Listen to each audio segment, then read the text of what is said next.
నమస్తే అండి. అందరూ బాగున్నారు కదా? మనకి మహారాష్ట్ర నుంచి పపాయ నారు వచ్చింది. ఈ పపాయ చెట్లు నారదొచ్చి మన ఊర్లోనే రమేష్ అన్న, రెడ్డి అర్జున రెడ్డి అని చెప్పి వాళ్ళిద్దరూ మంచిగా పాపం అప్పటి నుంచి హెల్ప్ చేసి నారు రావడం కోసం అయితే హెల్ప్ చేశారు. కాకపోతే ఎందుకో తెలీదు కానీ మనకు నారు అందరికన్నా ఒక 10, 12 రోజులు లేట్ వచ్చింది. సో అందువల్ల దాన్ని దింపుతున్నప్పుడు మేము చూసారు కదా అక్కడ, ఇదంతా దింపి 10,000 మొలక తెప్పించాం మొత్తము. ఎంతకైతుందో చూద్దాంలే, ఫస్ట్ టైం కదా ట్రై చేస్తున్నామని. రాంగానే అంతా నీళ్లు వేసి నిర్మల నీళ్లు వేస్తోంది. రెడ్డప్ప పట్టుకొని నేనైతే వీడియో తీస్తున్నాను. మొక్కలు చూడంగానే చాలా హ్యాపీగా అనిపించింది, ఎంత క్యూట్గా ఉన్నాయో కదా. ఈ నీళ్లు వేసిన 2 hours తర్వాత రెడ్డప్ప ఇమ్మీడియట్గా దానికి ఏదో మెడిసిన్ స్ప్రే చేయాలి అని చెప్పారు.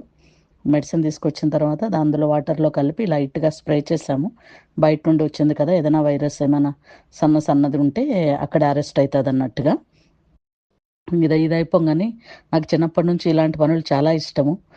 మెడిసిన్స్ కొట్టడాలు ఇట్లాంటివి ఏమైనా చేయడం, తవ్వడాలు అట్లాంటివి పెద్దవి. అందుకే నిర్మలాని పట్టుకోమని నెక్స్ట్ డే నేనే చేశానన్నమాట, రెడ్డప్ హెల్ప్ లేకుండా. నిర్మల మేము చాలా ఈజీ అనిపించింది, అది ఆటోమేటిక్ మిషన్ అలా పట్టుకొని ఆ ప్లగ్ నొక్కాలంతే, బ్యాటరీ మిషన్ కాబట్టి. ఇది ఇప్పుడు వెళ్తోంది పొలం దగ్గరికి. రేపు నాట్లు వేయాలని రెడీ చేస్తున్నాం. ఆ దారిలో వెళ్తుంటే అసలు వెదర్ చూడండి ఎలా ఉందో. కారు ముందు వెళ్తోంది 6:30 అప్పుడే. అప్పటికి ఈ గడ్డంతా అస్సలు చూసారా ఎంత అందంగా, ఎంత బ్యూటిఫుల్గా. అస్సలు ఏంటో మరి ఒక పూల తివాచి పరిచినట్టు ఉందన్నమాట. పూల తివాచి తెలుసు కదా, ఫుల్ గ్రౌండ్ అంతా ఫ్లవర్స్తో ఎలా డెకరేట్ చేస్తే, గ్రీన్ అండ్ వైట్ ఫ్లవర్స్తో డెకరేట్ చేస్తే, న్యాచురల్ ఫ్లవర్స్తో ఎట్లుంటుందో అంతా బాగుందన్నమాట, అంత న్యాచురల్గా. ఇంకా కార్ అయితే బ్లింకింగ్ లైట్ పెట్టుకున్నాం, ఆ లైటింగ్ కనిపించట్లేదు ఫాగ్ అని చెప్పి. మంచు ఉంది పొద్దున్నే, పొగ మంచు అంతా. దాంట్లో నుంచి ఇంకా ఉన్న సామాన్లు ఇవేవి దింపి మామూలుగా జరిగే కార్యక్రమమే ఇదైతే. ఇక్కడ ఇంకా ఇప్పుడే రెడప్ అంతా సామాన్లన్నీ తీసుకొచ్చి దీన్ని రెడీ చేయడానికి చూస్తున్నాము. ల్యాండ్ అయితే అంతా ఆల్మోస్ట్ ఒక 10-15 డేస్గా రెడీ అవుతూనే ఉంది. కాకపోతే దాన్ని రెడీ చేయడంలో కొంచెం ఇదైతే ముందు డ్రిప్స్ సరిగ్గా సెట్ లేకుండా ఉండే. అందుకే ఇప్పుడు మళ్ళీ దాన్ని దున్ని 5 మడకలు 9 మడకలు రోటోవేటరు ఏమేమి ఉన్నాయి కదా, అవన్నీ వేసి దున్నిన తర్వాత ఇప్పుడు ఫైనల్గా దీనికి ఫస్ట్ టైం అనమాట ముందున్న డ్రిప్స్ తీసేసి ఓల్డ్వి ఫ్రెష్ డ్రిప్స్ ఫిక్స్ చేస్తున్నాము. ఆ చేయడంలో ఇది అస్సలు 5 మడకలది కొంచెం డీప్గా వెళ్ళి ఒక చోట ఆ పైపు కూడా విరిగిపోయింది.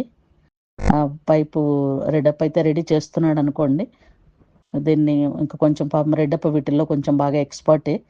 లక్కీగా ఎక్కడెక్కడ పైపులు పోయినా పాపం ఇంక అప్పుడే రెడీ చేస్తాడు. కాకపోతే దాన్ని ఆ గొయ్యి తీసుకొని తవ్వడమే చాలా హింస అనిపిస్తుంది, చాలాసేపు పడుతుంది, 3-4 hours పడుతుంది.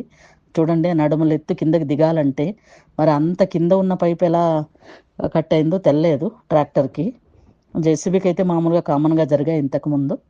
సో వీళ్ళందరూ ఇప్పుడు డ్రిప్స్ అంతా లాగుతూ దీన్ని సెట్ చేస్తున్నారనమాట. ఈరోజు రేపు నాటాలనేది ఐడియా.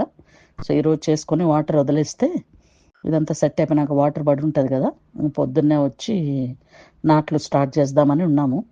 మరి చూస్తాం, ఒకవేళ వీలైతే దీంట్లోనే ఒకటి కవర్ చేస్తా, ఒక క్లిప్పింగ్ ఎలా ఉంటుంది నాట్లు నాటేదని. నేను కూడా ఫస్ట్ టైం పపాయ చూడడం, నాటడం ఇదే ఫస్ట్ టైం చూడడం. మేము చిన్నప్పుడు అంతా పపాయ సేద్యం చేసేవాళ్ళు కాదు. అలా వస్తాయన్నమాట మొక్కలు, అందరూ చేతుల్లో పెట్టుకొని అలా పెట్టుకుంటూ వస్తారు.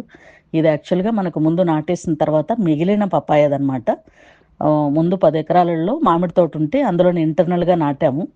మరి దీంట్లో 1 ఎకరాకి నారు మిగిలిందని ట్రై చేస్తున్నాం, ఎరువులు ఏమి వేయకుండా. ఫస్ట్ జస్ట్ మొక్క పెడుతున్నాం, ఇప్పుడు తర్వాత గడ్డలప్పుడు మందేద్దామని. చూద్దాం ఎలా ఉంటుందో.